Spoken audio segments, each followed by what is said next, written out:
भाई good afternoon, good afternoon. कैसे हालचाल? बढ़िया है। ओके। हीट शुरू कर रहे हैं।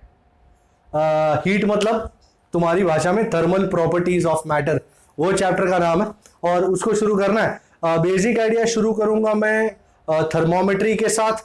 उसके बाद we'll go on to expansion and उसके बाद specific heat capacity and stuff देखेंगे। और हो सके तो आज मैं कंडक्शन देखना चाहूंगा। So let us start up ideas. So you know जिस बॉडी में व्हाट इज टेम्परेचर, सबसे पहली बात what is temperature.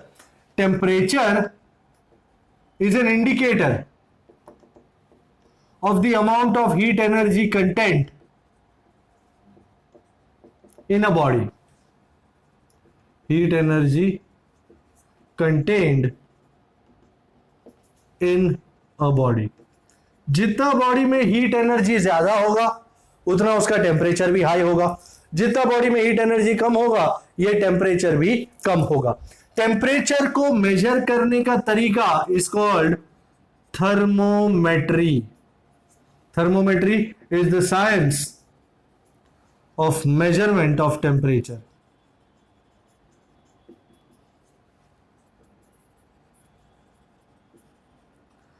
And temperature में जब भी ये एक नंबर है, इंडिकेटर है, तो अलग अलग स्केल्स हैं जिनमें अलग अलग तरीकों से टेम्परेचर को लिया गया है। पर सबसे इंपॉर्टेंट दो पॉइंट्स हैं, दो रेफरेंस पॉइंट्स। आगे जाके तो एक ही रेफरेंस पॉइंट चल जाएगा। Two reference points for measurement of temperature. One, the point, the temperature at which water turns to ice or ice turns to water, जिसको हम कहते हैं ice point। बराबर, ice turning to water या water turning to ice। And second point, the point where water turns to steam या vapor या steam turns to liquid, that is called steam point. So दो points reference के लिए है, ice point है और steam point है। अब इन दोनों को मद्देनजर रख के बहुत सारे स्केल्स लाए गए हैं। For example Celsius scale. Celsius scale जाता है 0 डिग्री सेल्सियस से 100 डिग्री सेल्सियस तक। सो आइस पॉइंट है 0, स्टीम पॉइंट है 100।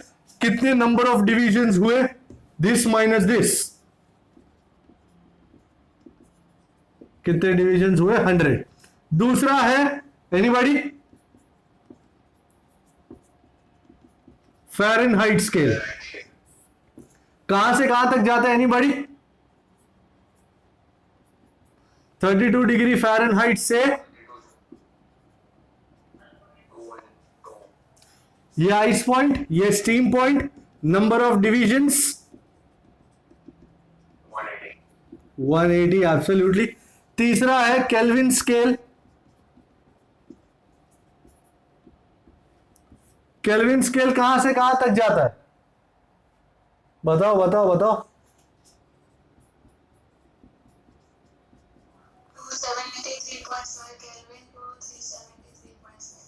15। कितने डिविजन्स हुए उसके?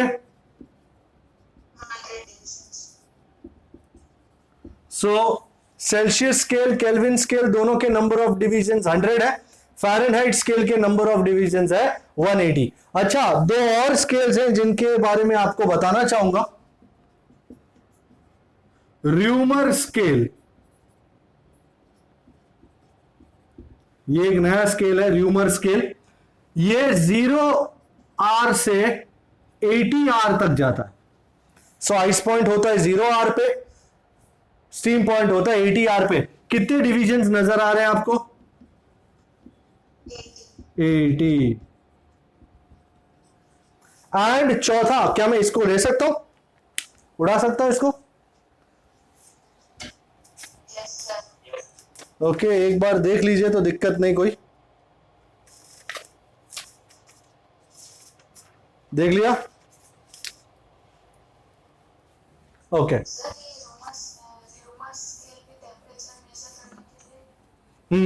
अलग टाइप के थर्मोमीटर्स होते हैं, अलग टाइप के थर्मोमीटर्स होते हैं, अलग टाइप के, और बहुत कम जगह ये रूमर स्केल यूज किया जाता है। और पांचवा है रैंकिन स्केल।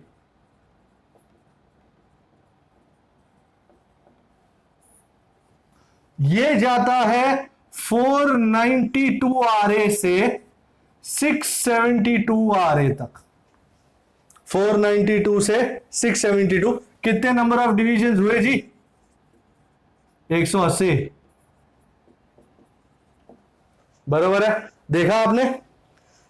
रैंकिन स्केल 492 से 672 पे जाता है, 180 डिविजन्स। और र्यूमर जो है वो 0 डिग्री सेल्सियस से 0 डिग्रीज र्यूमर से 80 रूमर तक जाता है, नंबर ऑफ डिविजन्स 80। अब कोई भी स्केल में से कोई भी स्केल में कन्वर्ट कर सकते हो, नॉट अ बिग इश्यू। बराबर, कैसे कर सकते हैं? फॉर एग्जाम्पल सपोज तुमको सेल्सियस और फ़ारेनहाइट का कन्वर्जन करना है, कैसे करोगे भाई? एक सेट फॉर्मूला है।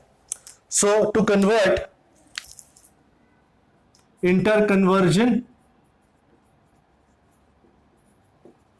बिटवीन टू स्केल्स, तो कैसे करेंगे? याद रखिए, temperature in scale 1 minus lowest temperature in scale 1 over number of divisions in scale 1 is equal to same shit, temperature in scale 2 minus lowest temperature in scale 2 over number of divisions in scale 2। क्या आप मेरे साथ लिख रहे हैं ये formula? मेरे पास actually बड़ा बोर्ड होता तो शायद ये पूरा फॉर्मूला एक में ही ले आता मैं, पर मेरे पास बोर्ड छोटा है तो मैंने this temperature in scale 1 minus lowest temperature in scale 1 over number of division in scale 1 is equal to, ये इज इक्वल टू है भाई, temperature in scale 2 minus lowest temperature in scale 2 over number of divisions in scale 2। अब सबसे पहले मैं Celsius और Fahrenheit को convert करना चाहूंगा। Can I take all this off? Okay okay. So अगर सेल्सियस और फ़ारेनहाइट का कन्वर्जन करना है, एकदम आसान चीज है ये। So temperature in degree Celsius minus, भाई what is the lowest temperature in degree Celsius? 0। How many divisions in degree Celsius? Celsius scale 100 is temperature in Fahrenheit, that would be TF, minus what is the lowest temperature in Fahrenheit scale? And how many divisions in the Fahrenheit scale? Ladies and gentlemen, here is your conversion between Celsius and Fahrenheit. Similarly, ये तो conversion between Celsius and Fahrenheit था. Anybody can tell me a type of conversion between Celsius and Kelvin?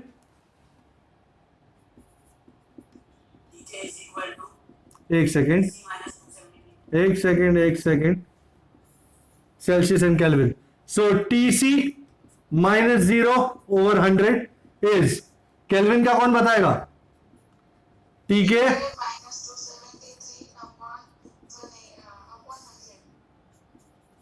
is this absolutely agreeable? क्या हो जाएगा? अरे पर वो तो तब उड़ेगा ना जब अपने पास कुछ वैल्यूज हो डालने के लिए, तब तक तो नहीं उड़ेगा ना. ओके अच्छा, anybody giving me conversion between Celsius and rumour?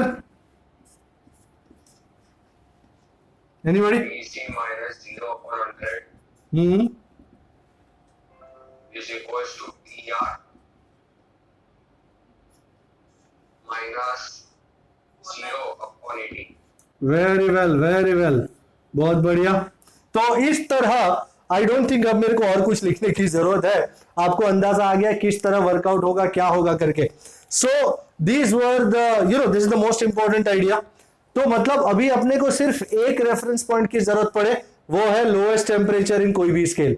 Lowest temperature पता हो, फिर हाईएस्ट टेम्परेचर अपने को अंदाजा ना हो तो भी चलेगा। ये इस तरीके से मैं पूरा ला सकता हूं। I want you to write these equations down people.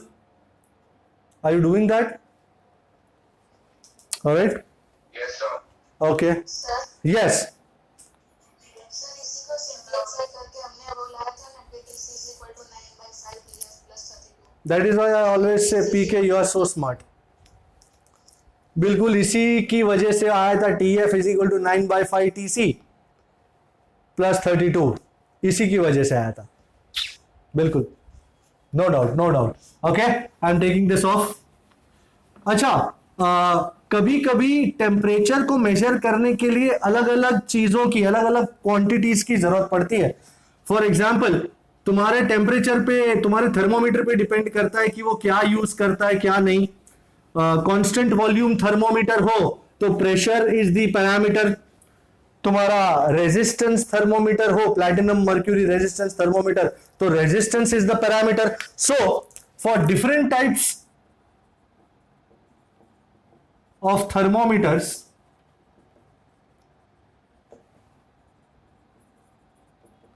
we use different materials and different physical quantities like pressure, resistance, etc. कभी कभी length of the mercury column भी वर्कआउट हो जाता है इसी बहाने। अच्छा, before I go on, I need to tell you a very important point which is called triple point. नाम तो सुना होगा। Yes sir. What is triple point? The pressure and temperature at which all three states of matter will coexist is called triple point.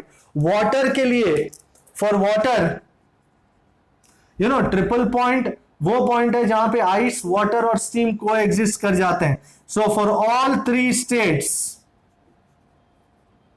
Of matter to coexist, all three states, for nahi, here, all three states of matter to coexist, this is called triple point.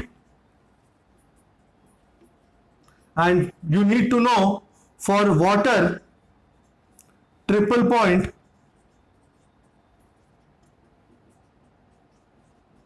is at a pressure of 4.58 millimeter mercury. Triple point is at a pressure of 4.58 millimeter mercury and a temperature of 273.16 Kelvin. मतलब 0.01 degree Celsius के temperature पे ये तीनों states को exist कर जाते हैं।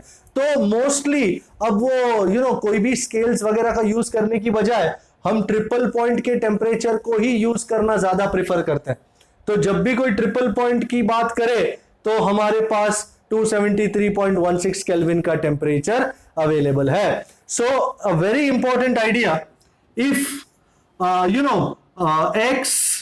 x0 is the thermodynamic quantity, thermo quantity at xtr, let us say xtr is the thermodynamic quantity at triple point of water, and x is the quantity at temperature T, then अभी इन दोनों को XTR X और TTR T को link करने के लिए एकदम simple expression है। किस तरह लिंक करोगे? X by XTR is T by TTR and as a result तुमको टेम्परेचर T मिल जाना है। T is G। सर ये पता नहीं चला। XCR is एग्जाम्पल दे देता हूं, suppose triple point of water पे प्रेशर है P एंड टेम्परेचर T पे प्रेशर है P डैश। लिख ही देते हैं, चलो एग्जाम्पल देते देते लिख देता हूं। I can take this of,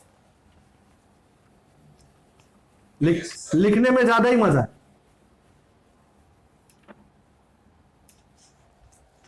और ये होगा for constant volume thermometer. Volume अगर कांस्टेंट हो तो प्रेशर और टेम्परेचर का वेरिएशन चेक किया जाता है। PTR is the pressure at triple point. Triple point is TTR, and P is the pressure at temperature T. तो आप देख रहे, मतलब यहां पे मैंने ये P के लिए X यूज किया था। So PTR is the pressure at triple point TTR and P is the pressure at temperature T. Then as simple as that, P by PTR is T by TTR, and as a result T क्या मिलेगा बताओ?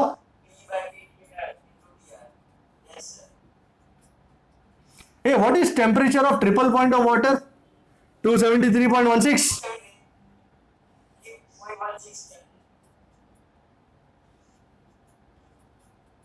सो ये तुम्हारा answer भी kelvin में आएगा। ठीक समझ में आ रहा है? Yes, sir. अच्छा, एक और एग्जांपल दे देते हैं। मैं प्लैटिनम मर्क्यूरी रेजिस्टेंस थर्मोमीटर की बात कर रहा हूं।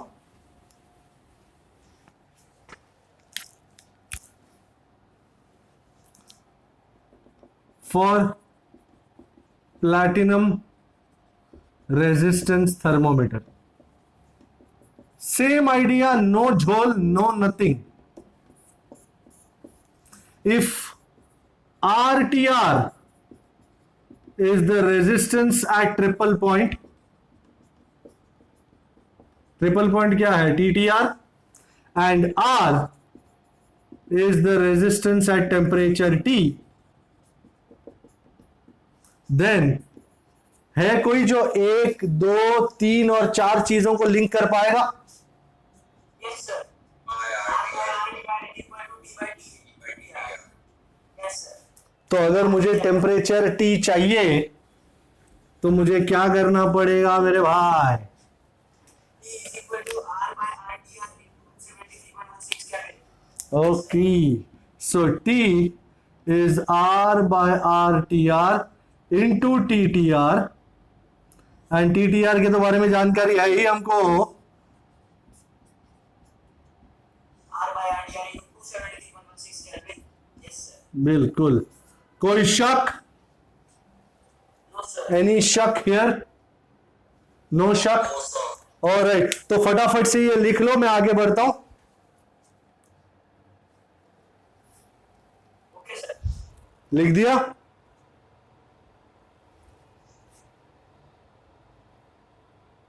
ओके अच्छा, मैं SP नंबर 3 लाया हूं आपके लिए। आई होप आप अपनी बुक्स घुमा रहे हैं। मैं आपको पेज नंबर बता दूं, 490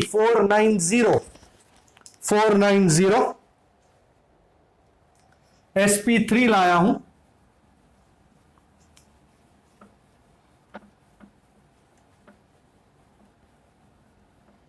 आई hope you are looking.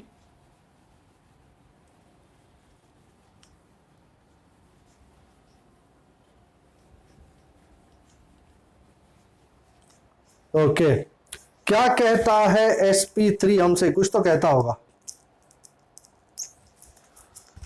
SP3 ये कहता है कि पहले लाइन मार लो, फिर बाकी की बातें करेंगे। It says a faulty thermometer has its fixed points marked 5 degree and 95 degree. Oh, so faulty thermometer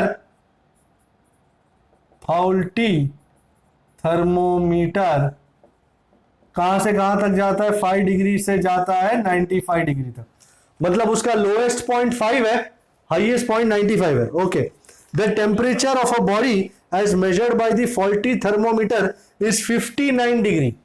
तो टेम्परेचर बोला है 59 degree. Find the correct temperature of the body on the Celsius scale.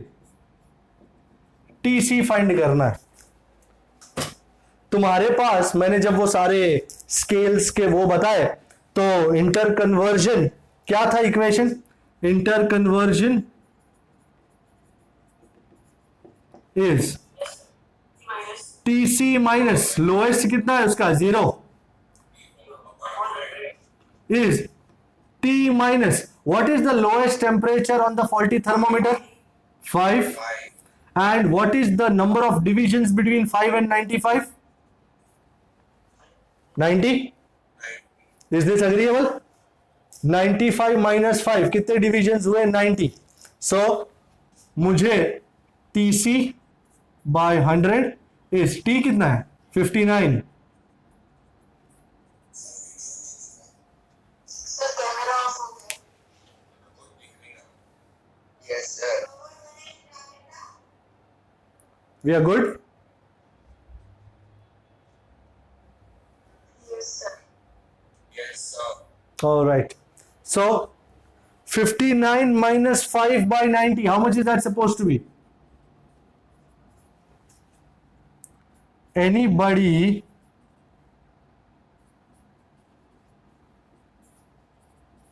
it's anybody's game now 9 6 are 54 answer क्या आएगा 60 क्या Celsius. Degree Celsius is this agreeable gentlemen absolutely कोई शक No, sir. Okay आगे बढ़ जाते हैं मैं कुछ और भी लाया हूं ओके तो इसको उड़ा देता हूं मैं भी और अब जाते हैं एक्सपांशन पे थर्मल एक्सपांशन यू नो जब भी किसी बॉडी को हीट एनर्जी दी जाती है उसका टेम्परेचर बढ़ता है that body also expands alright so this expansion is called thermal expansion right so I was talking about thermal expansion and a couple of beautiful formulae happening in thermal expansion so when temperature of a body increases the dimensions of the body also increase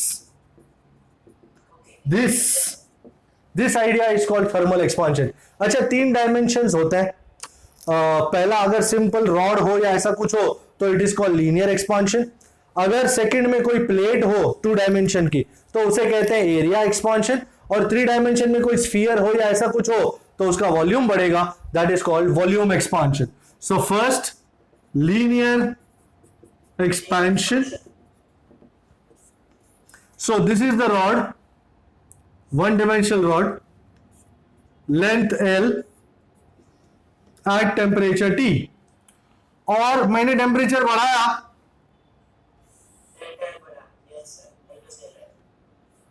थोड़ा और बढ़ा दे दिखाई दे this is temperature T plus delta T so you can see this length has increased on increasing temperature by delta T length increases by delta L is there any relation between delta L and delta T yes we have Yes, sir. delta L increase in length is original length L into alpha L delta T so here alpha L is the coefficient Linear expansion. linear Yes, sir. expansion ऐसा unit is per degree Celsius या per Kelvin so what would be the new length people for example ये नया length जो है उसको L dash कहूं मैं isn't it original plus delta L L plus delta. Yes, sir. delta L की जगह L alpha L delta T and I get a very lovely expression right here new length L dash is original length into 1 plus alpha L delta T is this an agreeable expression okay the second idea is area expansion जिसमें we have a 2-dimensional material let's call it a plate ये plate है squarish rectangularish whatever you want to call let us say this is L this is B तो ये है temperature T पे अगर मैं delta T पे ले जाऊं तो ब्रेथ भी बढ़ेगा, लेंथ भी बढ़ेगा। वो man, this is T plus delta T, my God. So this will become L plus delta L and this will become B plus delta B. And as a result can you see, ये छोटा था वहां से बड़ा हो गया, तो इसका एरिया बढ़ गया है। क्या बढ़ गया इसका एरिया? तो कितना चेंज हुआ एरिया में? आई am taking this of. The increase in area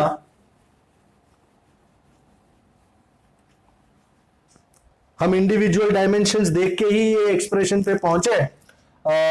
temperature increases by delta T, area increases. So what is the expression, gentlemen? Delta A, original area A, alpha A, delta T. And alpha A is coefficient of area expansion. And इसका भी ऐसा unit पर degree Celsius ही है श्रीमान, कोई change नहीं है। Okay, and as a result, अच्छा एक और इंपॉर्टेंट बात आपको बताना चाहूंगा यहां पे कि ये अल्फा ए और अल्फा एल में भी एक रिश्ता है, क्योंकि यहां पे कितने डायमेंशंस चेंज हो रहे हैं? 2। सो अल्फा ए इज करीबन twice alpha L. Also new area, if A dash is new area, जैसा इसका एक्सप्रेशन था वैसा ही same expression, A dash is A 1 plus alpha A delta T. And lastly, volume expansion number 3.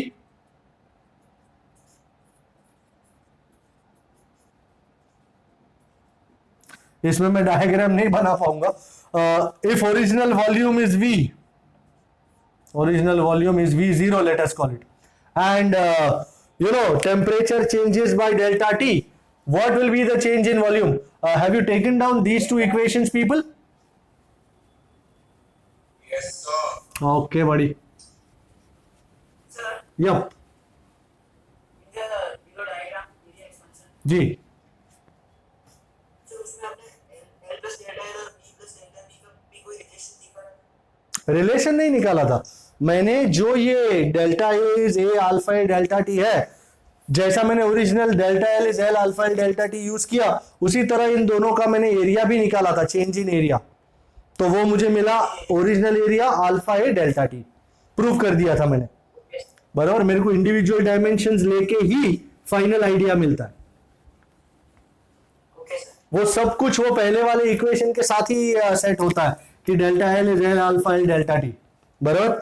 So original volume is V0 and temperature increases by delta T, delta T, volume increase by delta T. then increase in volume by increase in volume delta V, Yes sir. V0 V alpha V delta T. Here alpha V coefficient of volume expansion. absolutely coefficient of volume expansion, ऐसा unit पर degree Celsius. And जैसे alpha A was equal to twice alpha L, उसी तरह alpha V nearly equal to thrice alpha L, क्योंकि 3 dimension change हो रहे हैं। Okay, so this is it. So new volume, भाई न्यू वॉल्यूम का original volume के साथ का रिश्ता क्या कहलाता है? V VO is V0। Okay, अच्छा क्योंकि अब वॉल्यूम की बात चली ही है तो मैं साथ साथ डेंसिटी की भी बात कर लूं। डेंसिटी कर लो सर। वी नो, सर उसमें कोएफिशिएंट किसका होगा? इसी का लेंगे और किसका लेंगे?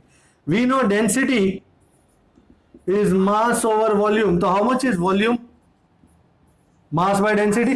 तो ये V की जगह m bye row and V0 की जगह m बाय रो जीरो।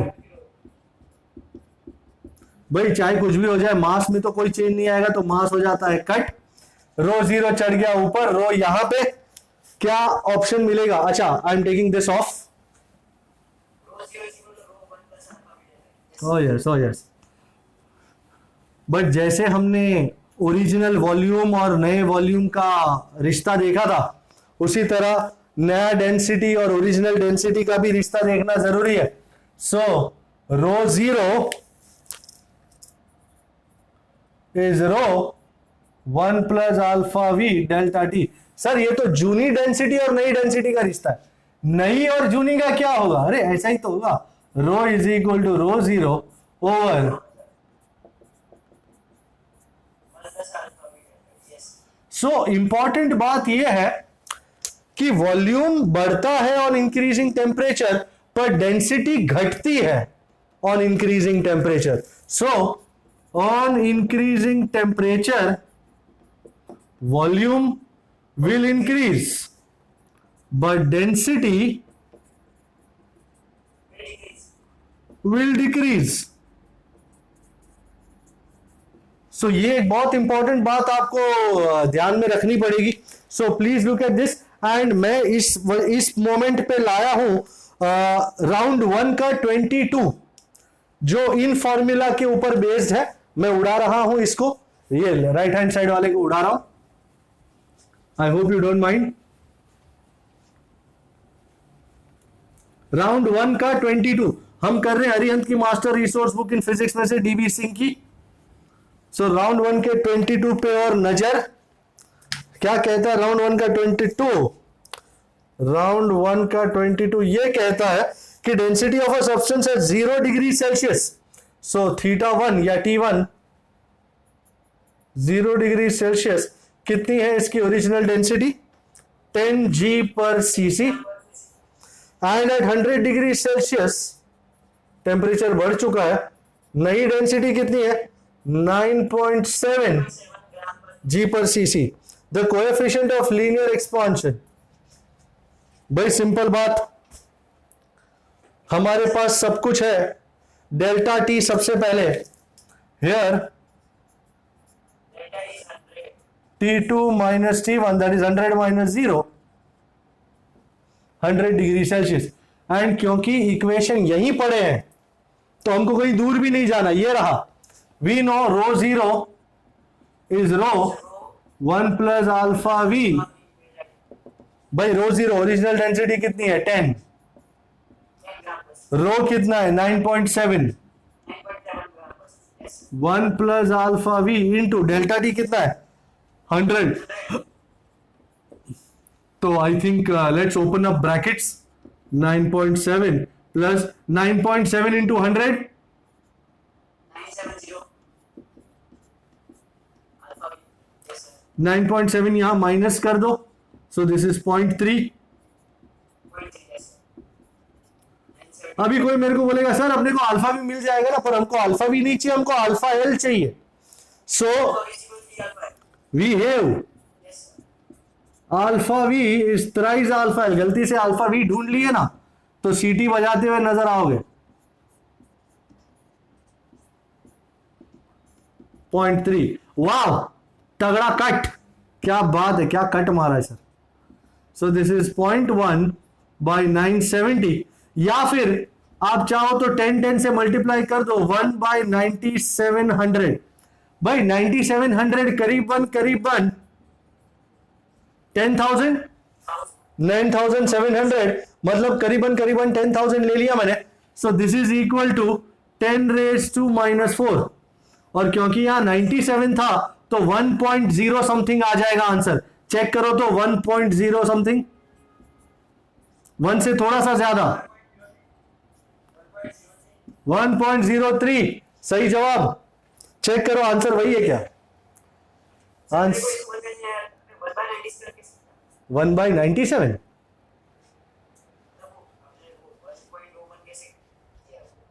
मैंने किया ही नहीं, ये 9,700 है। अब मेरे पास दो ऑप्शन है, या तो मैं 9,700 और इसको 1 से करूं और डिवाइड करता जाऊं जिसमें 2 से 3 मिनट निकल जाएंगे, या फिर 9700 है ना, सबसे करीब कौन सा राउंड नंबर है? 10,000। 10,000 yes सो 10,000 मतलब 10⁻⁻⁴, और यहां पे 97 है जो 10 से कम है, तो 1.0 समथिंग 1.1 के आसपास भी रख सकते हो तुम, आई डोंट माइंड, 1 से थोड़ा सा ज्यादा। बट अगर तू चारों ऑप्शन कंपेयर करे, क्या तेरे को 1 के आसपास का, 1 से थोड़ा सा ज्यादा, इसके अलावा कोई और ऑप्शन मिलता है? 1.03 बोला था किसी ने, कोई और ऑप्शन है? वही है नहीं है ना। नहीं है सो इसी तरह होगा, वो लोग ये नहीं चाहते कि तू डिवाइड करता जाए और तेरी जिंदगी बसर हो जाए वो ये नहीं चाहते, क्योंकि डिवीजन करना होता तो 5th स्टैंडर्ड में जाते, 5th स्टैंडर्ड के बच्चे डिवीजन करते हैं, 6th स्टैंडर्ड के करते हैं। हमको डिवीजन नहीं करना, हमको एक आंसर बॉल पार्क फिगर लाना है। तो बॉल पार्क फिगर लाने के लिए इसके सबसे नजदीक कौन सा नंबर है भाई? 10 था, एंड 10 था मतलब 10⁻⁴ लगा डाला, 1 से थोड़ा सा ज्यादा हो सकता है, बस matter is closed. Do you understand? Fair enough? Okay, volume expansion वगैरह हमने देखा। अब वॉल्यूम एक्सपांशन इन लिक्विड्स देखते हैं। वॉल्यूम एक्सपांशन अब तक सॉलिड्स का देखा, अब लिक्विड्स का देखते हैं। Suppose consider a liquid. अब लिक्विड को ऐसा हाथ में रख के थोड़ी गर्म करेगा, कोई तपेले में रखना पड़ेगा ना, कोई बर्तन में रखना पड़ेगा। Consider a liquid kept in a vessel, kept in a metallic vessel, या कोई भी वेसल। अच्छा, ये वेसल रहने का, और यहां से लगाई हमने आग, and consider now temperature increases by delta T. भाई एक बहुत इंपॉर्टेंट बात होगी यहां पे अकेले लिक्विड, ये लिक्विड है और ये है वेसल। डोंट यू अग्री कि टेम्परेचर चेंज करने से दोनों का एक्सपांशन होगा, लिक्विड का भी और वेसल का भी, बराबर? सो दोनों का एक्सपांशन देखना पड़ेगा, लिक्विड का भी एक्सपांशन होगा और वेसल का भी एक्सपांशन होगा। सो हाँ, मतलब liquid as well as vessel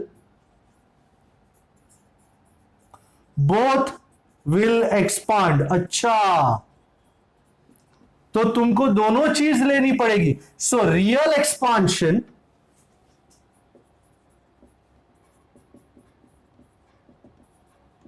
will be apparent expansion of liquid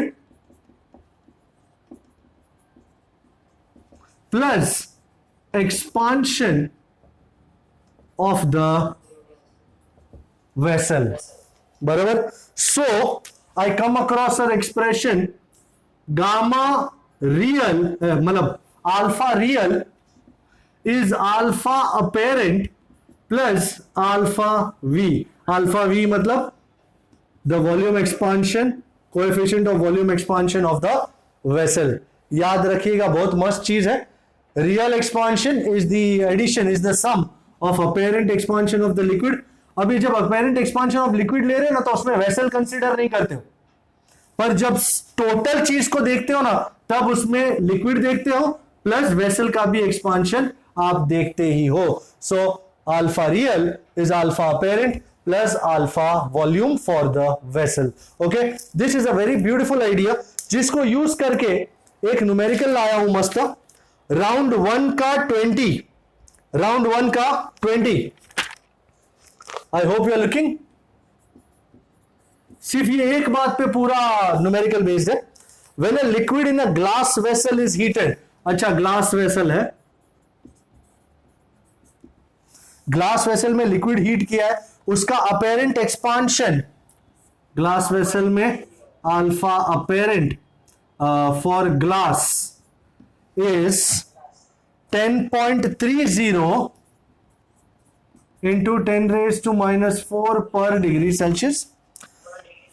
When the same liquid is heated in a metal vessel, अच्छा, मेटल वेसल में आ गए हो, तब कहा गया it's apparent expansion. So alpha apparent in metal vessel is 10.06 into 10⁻⁻⁴ पर degree Celsius. कहा गया तू? हाँ, if coefficient of linear expansion of glass alpha L for glass is 9 into 10⁻⁻�6. भाई आपके बुक में शायद 9 इंटू 10⁻⁶ लिखा होगा, उसको चेंज करके -6 करें. What is the coefficient of linear expansion of metal? Are you ready? Okay, तो अगर आप रेडी हो, हाँ जी, सर इसमें तो 3 अल्फा एच लेना पड़ेगा ना, अल्फा वॉल्यूम. तो ले लेंगे, दिक्कत नहीं है, कोई दिक्कत है? हाँ, अब लिक्विड सेम है तो real expansion remain same. As liquid is same, sorry, दोनों के सेम ही एक्सपेंशन. हाँ, होने दे. As liquid is same, so alpha real in glass is same as alpha real in metal. बराबर. भाई alpha real glass, alpha real is what? Alpha apparent plus alpha V. So alpha apparent for glass plus alpha V for glass is alpha apparent for metal plus alpha v for metal. I think this is anybody's game now. You know, एक formula ने बदल दी हमारी दुनिया. सो alpha apparent glass के लिए plus alpha V glass, isn't it thrice alpha L glass, alpha apparent metal plus thrice alpha L. अब क्या बचा? वैल्यू डालो. अल्फा अपेरेंट ग्लास के लिए कितना है? 10.30 plus thrice alpha L glass कितना? 9 into 10⁻⁻⁶ is alpha apparent metal का कितना? 10.06 plus thrice alpha L metal. Okay, I think इसको ये साइड लेके माइनस कर देता हूं. Thrice alpha L metal is 10.30 minus 10.06 into 10⁻⁴ plus 3 9s are. Okay, अच्छा, 10.30 माइनस 10.06 isn't it 0.24?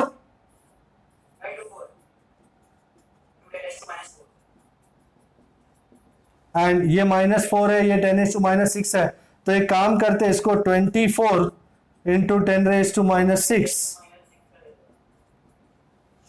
भाई 24 प्लस 27 कितना हो गया? 51.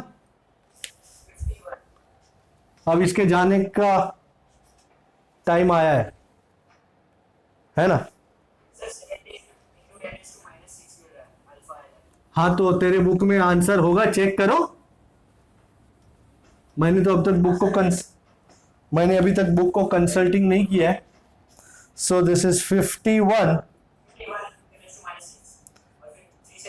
51 by 3 is 17. So 17 alpha L metal, 17 into 10⁻⁻⁶ per degree Celsius. Can someone check? Is that the right answer? Is it? सही है भाई, सही है. बहुत बढ़िया एक्सप्रेशन था. आई होप आपने एक्सप्रेशन लिखा था. फिर से लिखूं?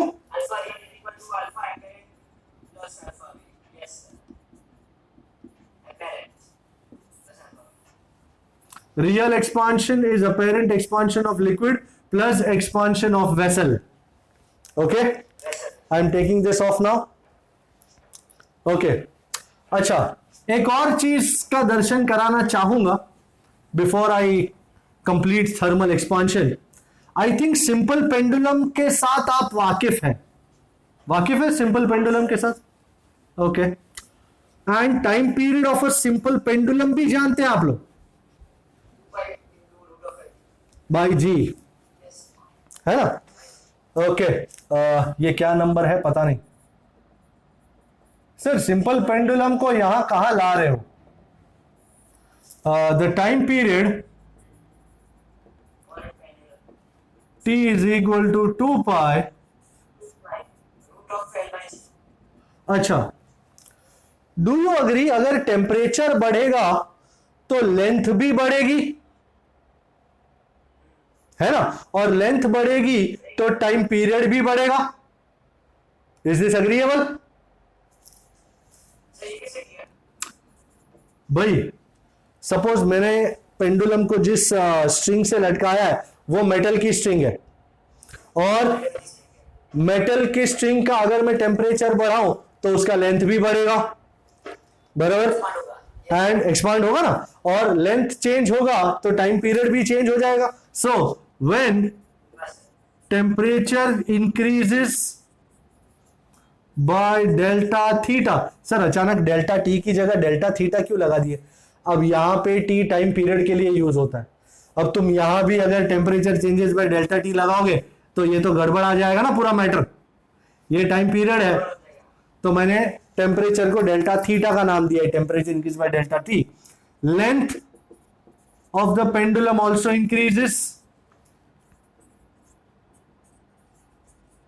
so its time period also increases। अच्छा भाई, हमको एक इक्वेशन फाइंड करने की दरकार है। अगर length temperature increases by delta theta तो how much is the increase in length? Increase in length मांगा है, delta L is L alpha L delta theta. So what is the new length? Pen change। बिल्कुल बिल्कुल सही बात है भाई, पर पहले पेन तो चेंज करना पड़ेगा। So new length L dash। So how much is L dash L plus L alpha L?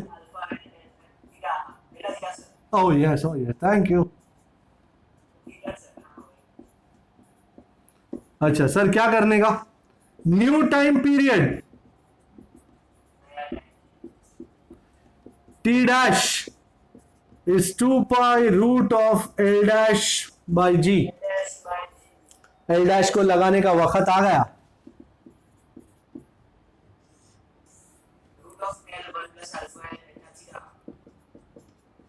Bye, एक काम करते हैं, 1, अरे कितने 1 है, इसको 0 कर देते हैं यार। 0 और 3 को डिवाइड कर लेते हैं, डिवाइडिंग 0, 2 पाई निकल जाएगा, जी निकल जाएगा, देखते हैं और क्या क्या निकल जाता है। So t dash by T is equal 2 pi गया, जी गया, गया, जिसको जाना है जाने दे। एल भी गया, एंड क्या बचा?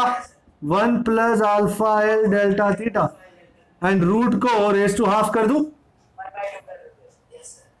एंड बाइनोमियल थियरम के हिसाब से अगर मैं करीबन वाला मामला लगाऊं तो ये हाफ यहां आके सेटअप हो जाएगा। सो 1 हाफ अल्फा एल। क्या आप इस एक्सप्रेशन को देख रहे हैं? हाँ जी,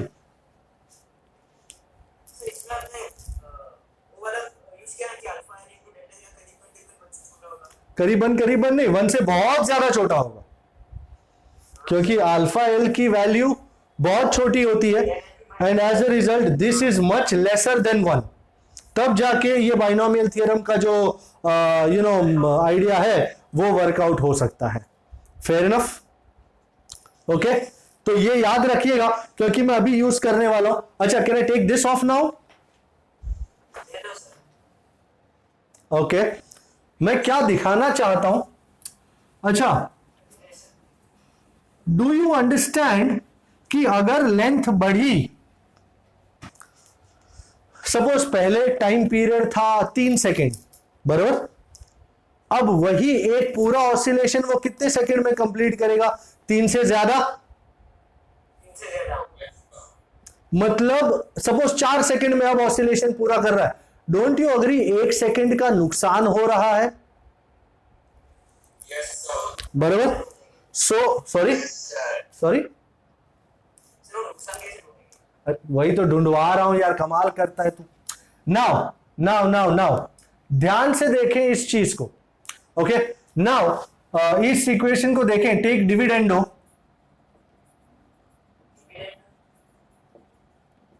मतलब T dash minus T by T is 1 plus half alpha delta theta. Isn't this whole thing by 1? By 1 ये -1 करो। नीचे से ऊपर आइटम लाके माइनस कर देने का, तो ये 1 माइनस 1 गया, and T dash minus T is delta T by T. Half alpha है। Yes sir. नंबर क्या है? 5। अच्छा, सो thus if delta t is the time lost in time t, then अब जैसे sir what do you mean by delta T is the time lost in time T? भाई पहले एक oscillation कितने time में होता था? 3 सेकेंड। 3 सेकंड में अब एक ऑसिलेशन कितने टाइम में हो रहा है? 4 सेकेंड। 4 सेकंड कितना टाइम का नुकसान हुआ? 1 सेकेंड। 1 सेकंड मतलब हर 3 सेकंड में 1 सेकंड का नुकसान हो रहा है। इसको कहते हैं delta T time lost in time T. Then delta T by T is delta बड़ा टी बाय बड़ा टी। सर ये कैसे इक्वेट किया आपने? अगर यू नो 3 सेकंड में 1 सेकंड का नुकसान हो रहा है, तो सपोज कोई बोले 1 घंटे में कितने सेकंड का नुकसान होगा, तो यहां पे 1 घंटे का कितना सेकंड है वो लगा दूंगा और मुझे डेल्टा टी मिल जाएगा। Simple okay sir. है ना? नहीं वैसे इक्वेट हाँ, 3 सेकंड में 1 सेकंड का नुकसान, तो सपोज 1 दिन में कितनी सेकंड का नुकसान? Cross multiplication same, cross multiply. बराबर है। सो डेल्टा छोटा टी बाय बड़ा T, delta T by T is delta बड़ा टी बाय बड़ा T. Take this expression down because I am going to do a numerical based on this expression, बराबर। Can I do that? Yes sir. Okay Yes, sir.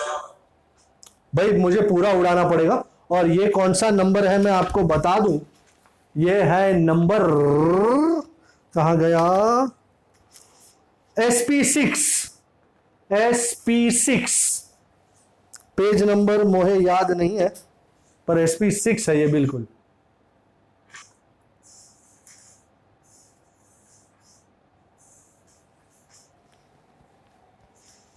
मिला?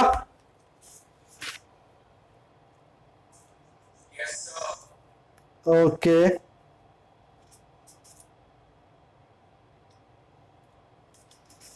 चलो फिर पूरा जाने को ready है भाई। ये और ये 2 इंपॉर्टेंट है, 5 और 6।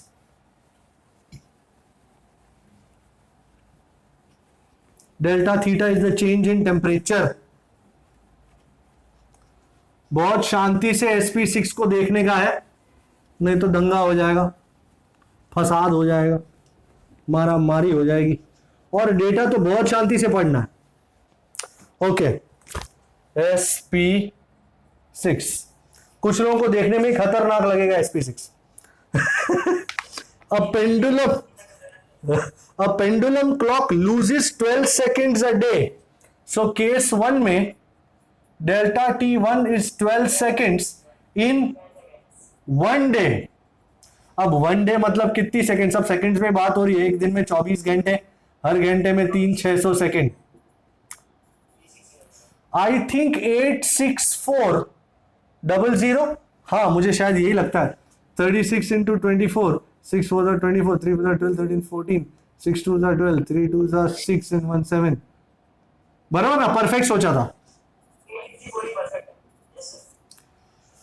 मतलब एक दिन में ये पेंडुलम 12 सेकंड लूज कर जाता है। कहां गया? If temperature is 40 degree Celsius and कहा गया goes fast by 4 second a day. Second case में डेल्टा T2 इज 4 सेकेंड। फिर से एक दिन if temperature is 20 degree Celsius. Okay, अब आप सोचो इसका ओरिजिनल टेम्परेचर कुछ बीच का होगा। टेम्परेचर बढ़ता है, लेंथ बढ़ती है, तो टाइम पीरियड भी बढ़ता है, तो ये टाइम लूज करने लगता है। ये टेम्परेचर घटा, लेंथ घटी, टाइम पीरियड घटा, तो फास्ट जाने लगता है। सो ये लूज है, ये गेन है। Find the temperature at which clock will show correct time. इसको θ1 और θ2 लेता हूं, क्योंकि मुझे डेल्टा थीटा के बारे में बात करनी है ना। थीटा कितना है वो फाइंड करना है, और कुछ eight which clock will show correct time and coefficient of linear expansion. Okay, ढूंढ डाल दें, कोई दिक्कत ही कोई नहीं है, शांति से करेंगे, केसेस आ जाएंगे। केस 1, अच्छा, let original temperature be theta, बराबर, सबसे पहली बार। नाउ चेंज इन टेम्परेचर, इस बार delta theta is θ1 minus theta, क्योंकि ओरिजिनल छोटा है ना 40 से, तो ये हो गया 40 माइनस थीटा। वी हैव, हमारे पास है ना, delta T/T is half alpha L delta theta, याद है तुमको? हाँ, सही है। Delta T1 D1 12 second by 8 6 400 half alpha L and how much is delta theta? 40 minus theta. Equation number इसको हटाओ राजा। ओके, पहला इक्वेशन आ गया। सेकेंड, अब चेंजिंग टेम्परेचर कितना है? क्या? हाँ, क्योंकि थीटा बड़ा है। Okay, also same delta T2/T2 is half alpha L delta θ2। तो how much is delta T2? 4 second by 8 6 400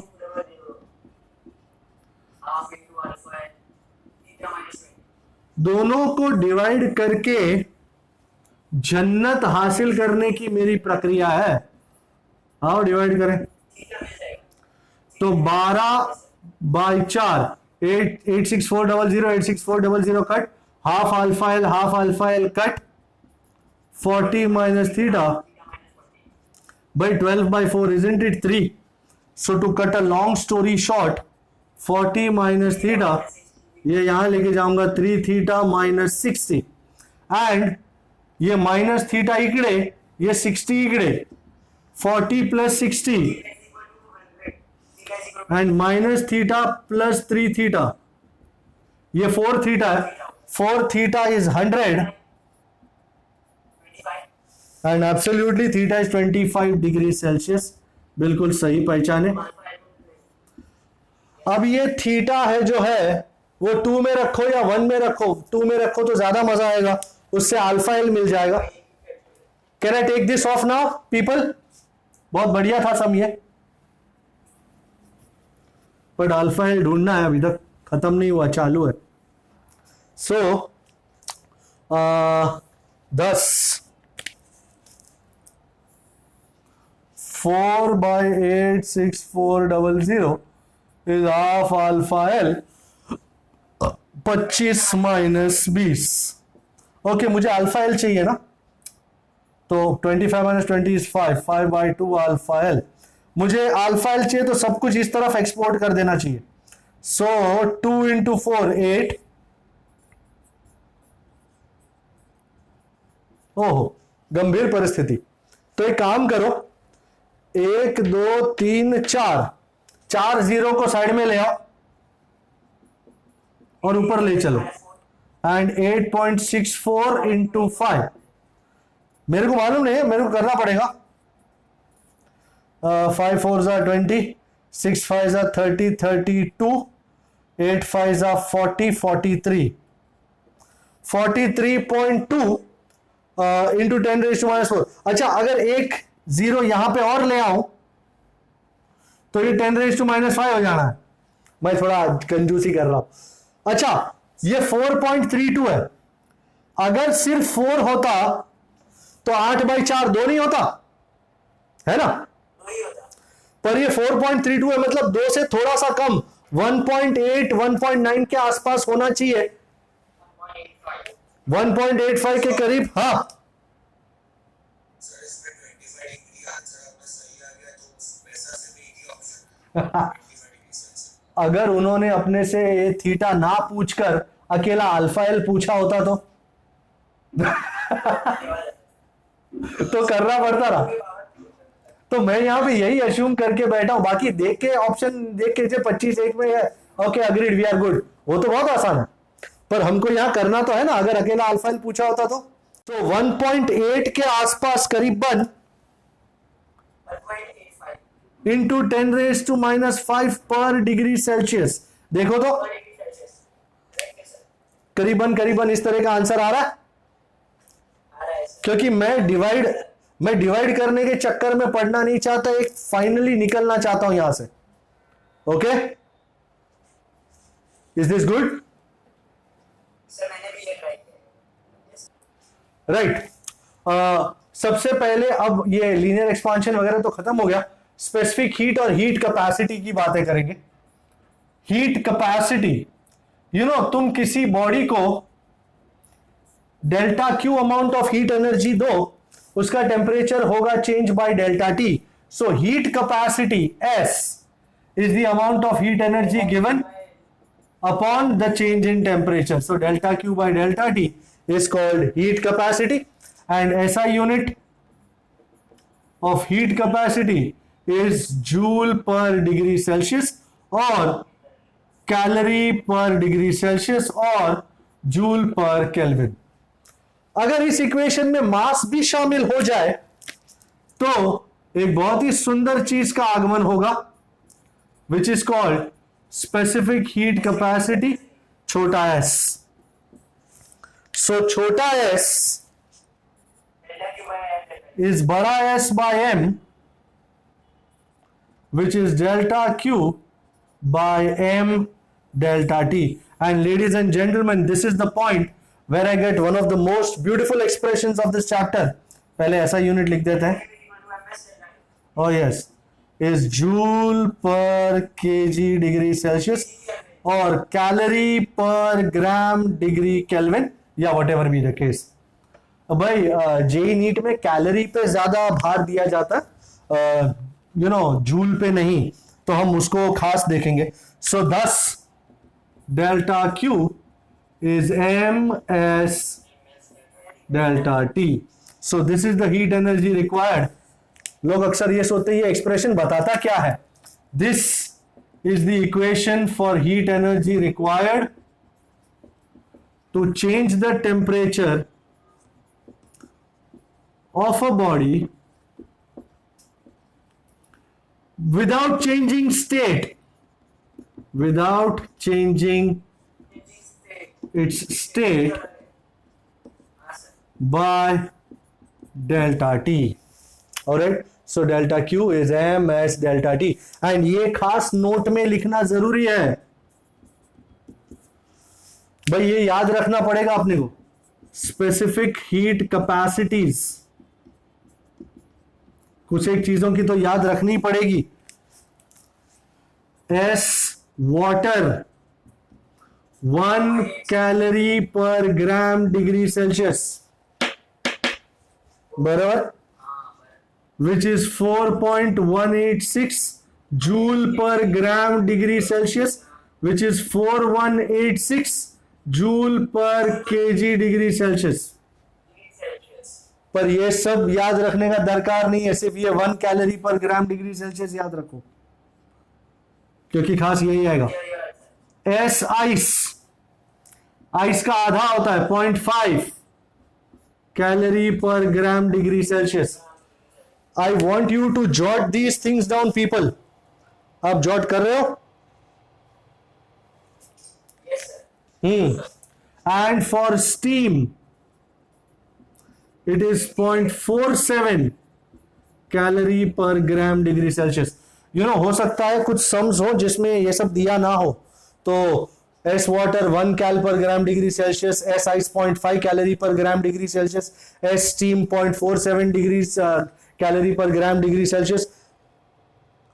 ये याद होना अत्यावश्यक है. You understand? इनके लिए समझ में नहीं आया क्या? सर. जब हम वाटर से आइस में 2.5 calorie per gram degree Celsius हुआ पर वो स्टीम के लिए ए भाई, वाटर से आइस में जाने पर 0.5 नहीं है कुछ, ये अकेले आइस का है. सपोज आइस -10 पे है, -10 से उसको -5 में कन्वर्ट करना है, तो ms डेल्टा टी लगेगा ना. एस किसका लेगा? आइस लेगा. Okay sir. सपोज स्टीम है 100 डिग्री सेल्सियस पे, उसको तेरे को 150 डिग्री सेल्सियस तक लेके जाना है, कितनी हीट एनर्जी लगेगी? ms steam delta T. ये कोई आइस से वाटर या वाटर से स्टीम ऐसा कुछ कन्वर्ट नहीं हो रहा. ये स्पेसिफिक हीट है, लैटेंट हीट नहीं है. You understand? स्पेसिफिक हीट है वही तो. हाँ, तो स्पेसिफिक हीट की वैल्यूज है ये, याद रखें इसको. अब बात करते हैं चेंज ऑफ स्टेट की. Can I take this off? Yes sir. Okay. And अब change of state. Yes.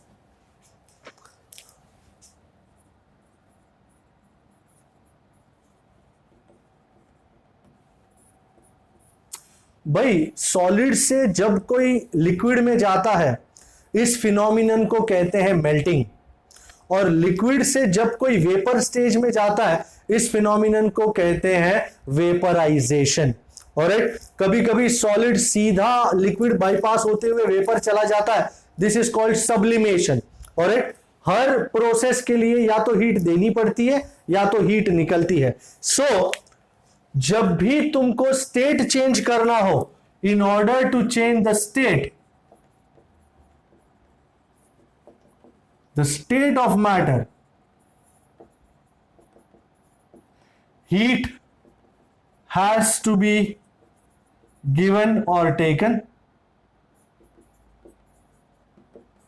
This heat is called latent heat. So अगर कोई तुमसे पूछे कि भाई what is latent heat, तो it is the heat required to change the state of matter without changing its temperature. All right, so without changing temperature. Now for example, to convert 1 kg ice to 1 kg water, it is called latent heat of fusion.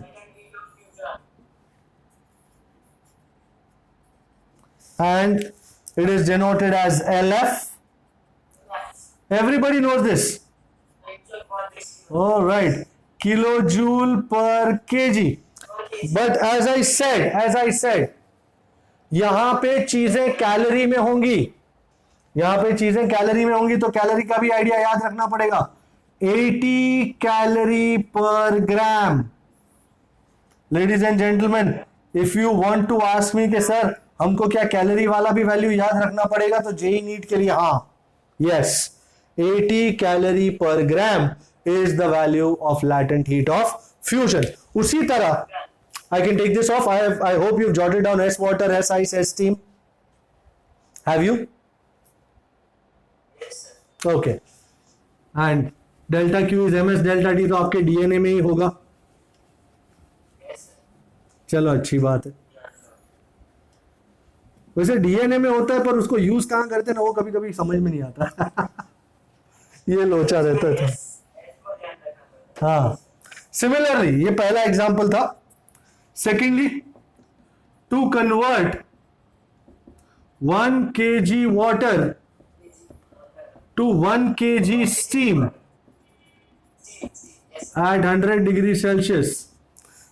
We require latent heat of vaporization, as you call it, LV. Oh yes, kilo joule पर KG. पर फिर से वही हिसाब किताब, sir calorie में कितना, 540 calorie per gram.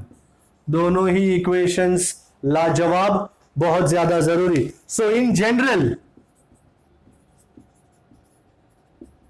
To change the state of matter, I am writing the general equation, without changing temperature,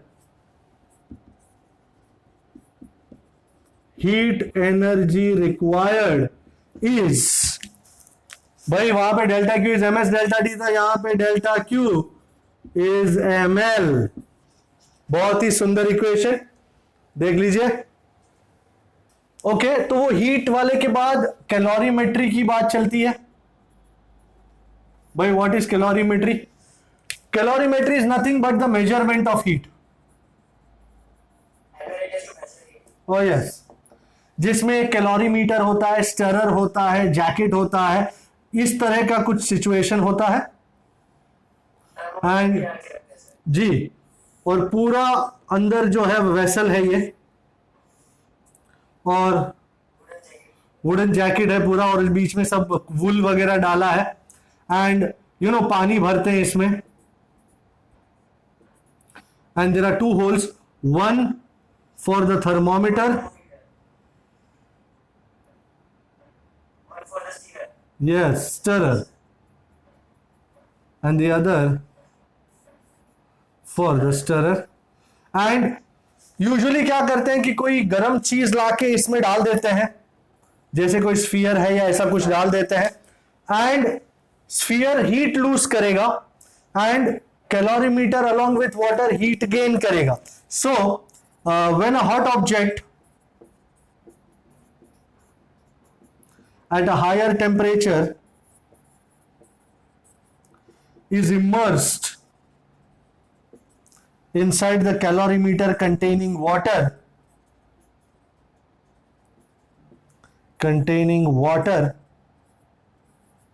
at a lower temperature,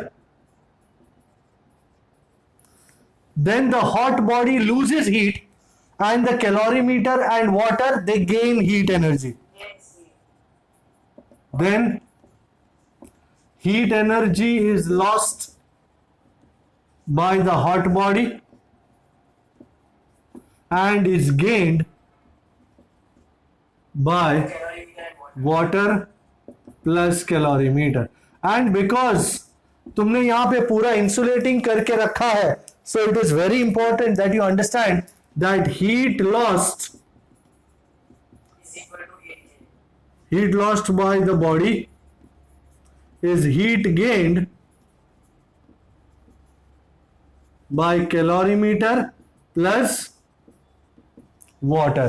So अगर बॉडी का मास है m b, mass body, specific heat है s b, and change in temperature is delta t, then heat gained by water plus calorimeter, mass calorimeter, specific heat calorimeter, delta t, plus mass water, specific heat water, delta t.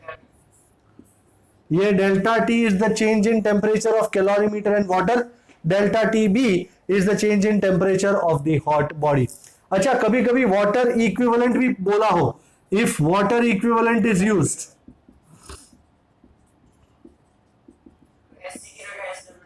yes, then MbSb delta Tb is Mc Sw delta T plus M water. So जब भी water equivalent की बात चले तब calorimeter के बाजू में S water लिया जाएगा. यस, क्या कह रहे थे? डेल्टा टी को कॉमन ले सकते हैं. हाँ, SW को भी कॉमन ले सकते हैं, है ना? ओके, सर ऊपर वाले इक्वेशन की बात कर रहा हाँ हाँ हाँ, कोई दिक्कत नहीं, तू ले लेना। पर हम अभी कॉमन लेके क्या करेंगे, अपने पास कुछ डालने के लिए है तो नहीं, बराबर। जब कोई न्यूमेरिकल तू करे, जब तू कोई न्यूमेरिकल में डेटा पुट करे, तब तू चाहे जो चीज कॉमन ले सकता है, कोई दिक्कत नहीं, क्योंकि ये है तो दोनों सेम ही। सेम ही हो गया ना। हाँ, सो अच्छा, मैं कौन सा सम करने जा रहा हूं सर? मैं करने जा रहा हूं सम नंबर राउंड 2 का 10। राउंड 2 का 10 नंबर, बहुत ही बढ़िया नंबर। राउंड 2 का 10। The amount of heat required to convert 10 gram of ice, 10 gram ice है कितने पे, -10 पे, उसको कन्वर्ट करना है to steam at 100 degree Celsius. कितनी हीट एनर्जी लगेगी, बस दैट इज इट, और कुछ नहीं बोला है, और आंसर कैल में दिया, पूछा हुआ है। Okay, well I love the diagram, I fail in love with it. First point, ice at -10 है, -10 वहां से सबसे पहले आइस एट 0 पे जाना मांगता है। This is process 1। Then ice at 0 से water at 0। Understand, two things एक साथ चेंज नहीं हो सकती, एक एक करके चेंज होगी। वाटर एट 0 से वाटर एट 100 ये प्रोसेस 3, एंड वाटर एट 100 से steam at 100 process 4। So ice at -10 से स्टीम एट 100 जाने के लिए ये 4 प्रोसीजर करनी पड़ेगी। Total heat energy will be Q1 plus Q2 plus Q3 plus Q4। आओ एक एक करके फाइंड करें। सर ये तो बोर्ड्स में फिक्स है। वेरी गुड, तो फटाफट, PK will do it immediately. PK, yes sir. भाई कौन सा फॉर्मूला लगेगा पीके? MS delta T. अकेला उससे काम नहीं चलेगा। एम एस किसका? आइस। Ice delta T. अच्छा, आपने देखा मास ग्राम में है और आंसर भी कैल में चाहिए, तो मास कितना है? 10 gram. What was specific heat of ice? 0.5 calorie per gram degree Celsius. And change in temperature, anybody? 10 degree Celsius. I would have loved 0 minus -10. Doesn't matter. So this is 10. 10 into 10 is 100. 100 into 0.5. Oh, unbelievable. Answer कैल में। Calorie per ग्राम भाई answer कैल में है, ये heat energy है, calorie per gram degree Celsius तो S का है। Okay, ice at 0 degree Celsius to water, भाई change of state, MLS। Mass कितना? 10 ग्राम। अभी एलएफ और 80 इधर ही 80 कैलोरी पर ग्राम। पब्लिक नहीं तो 335 ठोकेगी। भाई ये कैलोरी में चाहिए तो 80 calorie per gram degree Celsius, तो मुझे Q2 भी हासिल। 800 क्या है? बोर्ड में था, उसमें जूल थे सारे, ये वाला कैल और ग्राम में है। वाटर एट 0 डिग्री सेल्सियस 0 से लेके to water at 100। Q3 is equal to MS delta T. MS water delta T. हाँ, अब आया ऊंट पहाड़ के नीचे। मास कितना? 10 gram. Specific heat of water 1 calorie and delta T 100 minus 0.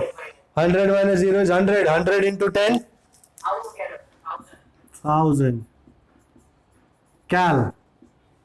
And finally, number 4, water वेपराइजिंग at 100 degrees Celsius to steam. 200 degrees Celsius. Q4 is equal to mLP. And I think we have LV Yes sir, 540. 540. तो 5400 540. cal. Okay, sir. अब total heat energy required, total heat energy required Q, Q1, Q2, Q3 और Q4। Q1 50, Q2 800, Q3 1000, Q4 5400। 5400 plus 1000 6400, 6400 plus 800 7200, 7200 plus 50। Very good, किसी ने answer बता दिया। I think Urvil था पहले शायद, उर्विल का आंसर था वो।